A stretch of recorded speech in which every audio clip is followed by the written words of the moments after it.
Hi everyone, I'm working with an algae washer here, laundry machine, and I've just come to clean out my filter.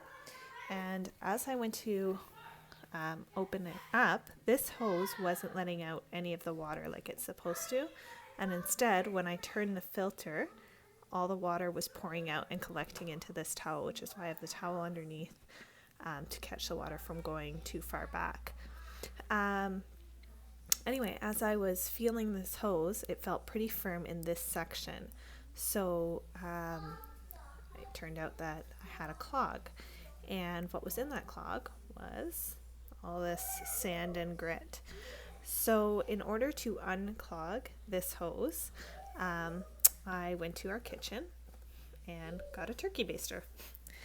And I used this turkey baster by compressing it first and then attaching it to the hose, creating a good form around, a good seal, around the turkey baster, which I can't do now as I'm holding my phone instead of connecting it, instead of having two hands free.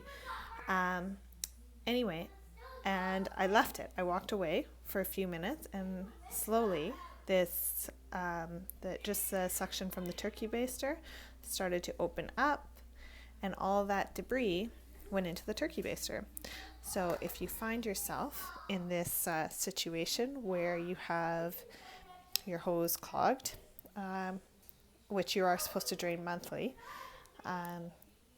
if you find yourself in this situation, you can give this a shot and hopefully it works for you. Thanks.